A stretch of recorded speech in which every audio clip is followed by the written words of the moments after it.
So it seems there is a correlation between Pedros and telcos. Also, the good thing of having Vodafone explaining this concept so beautifully, as Pedro did, is that many of the things I wanted to explain, they are already very clear, so I will take fewer time and more for questions. Oh, sorry, this is not mine. Where's it? Yeah. So, as I said before, my name is Pedro. I'm heading a group called Big Data for Social Good within Telefonica. This team is running now for 2.5 years, and the place where it sits is within the huge structure of Telefonica. We have like 120,000 employees worldwide, 17 countries, is within a unit called Luca. Luca is the B2B data unit of Telefonica. This is the way Telefonica is monetizing the data to the society. So it's a global unit. And we have a very brave decision coming from the top. This is our chairman telling, look, we need to do something with the data for the greater good. Okay? So I believe one of the learning things we got across these 2 years, that without the commitment from the top, it is impossible. Wherever you propose a new project like monitoring poverty, there is a growth of corporate antibodies within the company that literally eat you. I say, what? Are you giving away data for free? What? I mean, there is a whole business running on this, and you are giving, look at Facebook, look at Google. Are they giving data for free? And then I went to this guy and said, look, this is happening, and this guy was calling, go away. So we are very happy because these discussions led us to all these plethora of projects that we are running literally. We really believe on SDG 17, partnering with others, because otherwise we don't have any impact. We started with UNICEF, and Pedro is here, was mentioned this morning. In Colombia, Colombia is a very strategic country for us, not only because of the quality of the data, but also because the good relationships and the good network with the government.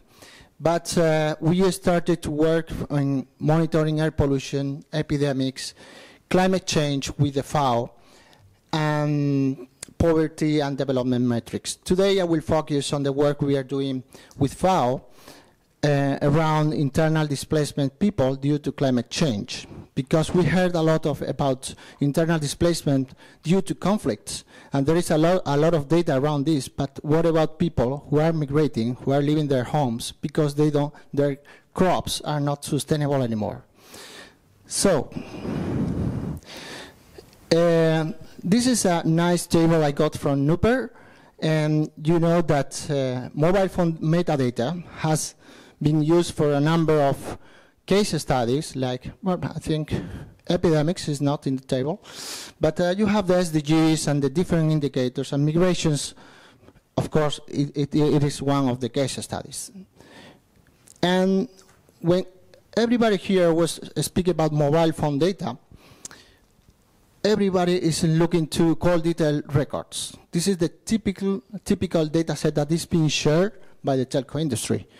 What you can do with this, Pedro already mentioned, is per antenna activity, KPIs, the social graph, and the mobility, okay? But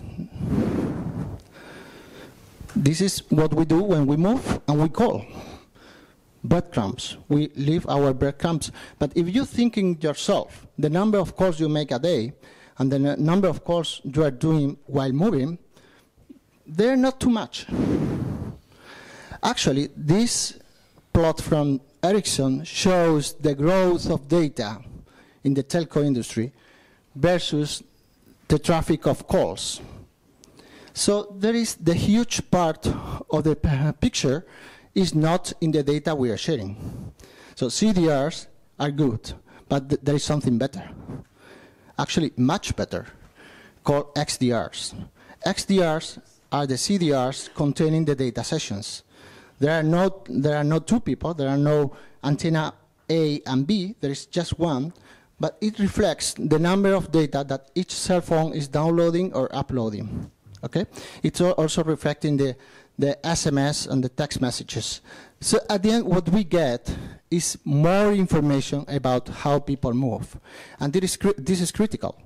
I mean, it's not, of course, the market share is important, all the fields that we apply to the data, but if you process all the XDRs along with CDRs, you have what we call in the telco industry active data. But we have all this data available as well. We have passive data. You know what is passive data? Whenever you switch on and switch off your mobile phone, this is putting some information in the network. This is passive. Whenever you are roaming to a different country, this is passive. So this information is also put into the context of our mobility platform. So what we do in our team is to get this platform that is being used by the government and by the company, and put it in the case of social good. Okay? And if we combine mobile metadata, CDRs, XDRs, and so on, the data coming from the customer database and spatial semantics, that means analyzing the maps, the kind of infrastructure you find, the hospitals, schools, shops. This is all the information you can get from the mobility data. And this is actually what we monetize as Luca. So we are not, in the past we were in a position where we wanted to do research projects. We decided that others make research better than us. We do research as well. There are people in our team doing research, but there are far more people outside Telefonica doing good research. And this is one of the research we like to test. It's called the individual trajectories matrix. It's not an OD matrix. It's just getting the whole database of customers and finding the most common point in week 1, week 2, week 3, and you have a plethora of a time series, and you can adjust the resolution. You can change instead of weeks, you can put days, months, whatever you want to, years. And this is what we use to analyze mobility in the case of migrations. Okay? So this concept was not developed by Telefonica, was developed externally. But I think our responsibility is to fuel with data the research so we can benefit each other. And when I read this paper, I say, let's give it a shot. Well, let's try and see how it goes for monitoring migrations. So we got a request from the FAO, from the Food and Agriculture Organization of the United Nations. They care about food security. And you know, climate change is exacerbating extreme climate phenomena like drought or floods. And one of the places in the world, or in our footprint they focus, it's called La Guajira in the north of Colombia. This is being dramatic. People are literally dying because they don't have nothing to grow. Animals are dying. And these people are also very vulnerable. They don't have the tools to fight the climate change.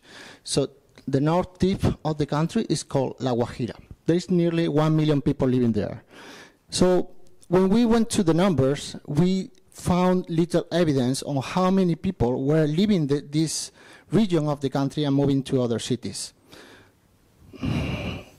So we got all the information available from the people living there, from the government, and created like a machine learning tool where we cluster movements of these people. So imagine this is the individual trajectory matrix, sorry for being. So lines, each row corresponds to an individual person.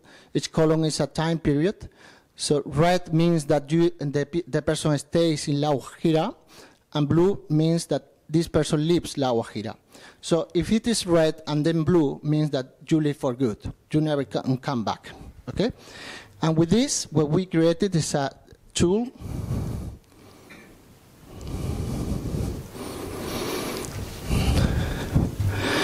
Here I'm focusing just in the cluster of migrants. But basically, when you select a cluster, it identifies the origins in La Guajira, where these people come from, and where do they go in La Guajira.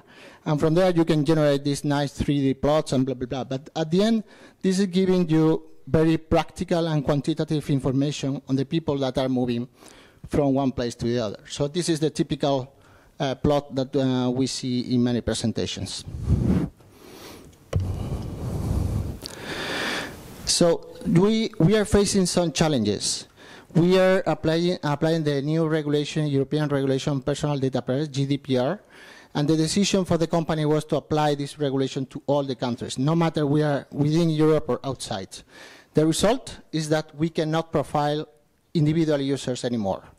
So suddenly we started to see a lot of blanks in our database, so that is challenging. Then also many customers in Latin America are prepaid customers. We don't have many information about them.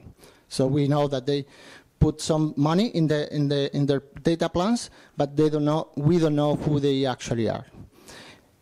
And then also nobody mentioned that, but we have a bias within the country. We have more penetration in big cities than in the rural areas. So we need to address this in a very strong and robust way in order to provide reliable numbers. Okay? Also, we cannot monitor children by law.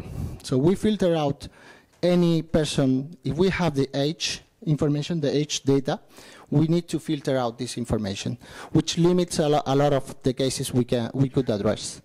And also, metadata was being deleted in the past. So we are finding a lot of difficulties to find data before 2013. And at the end, it was mentioned before, it's very hard to find ground truth data sources for this phenomena. We see an opportunity, and we are exploring these new opportunities in using multidimensional data. We signed an agreement with Digital Globe for social good. So this is allowing us to better target the parts of the country that we want to monitor. Instead of using government data, we use this data, which is much more granular. We also got a lot of inspiration from the work of INMAR and the INMAP around using social media, so we are eager to collaborate with them in order to incorporate these profiles and information for Colombia. And of course, we will continue using our data from Telefonica.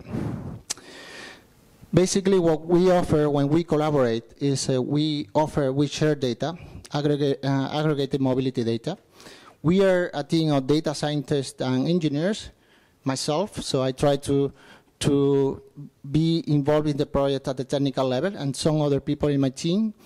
And we have more data, not only mobility, depending on the country. One important thing is that we try to address real problems, and we want to get closer to the support operations and the actual decision processes. So research is not like our first priority now.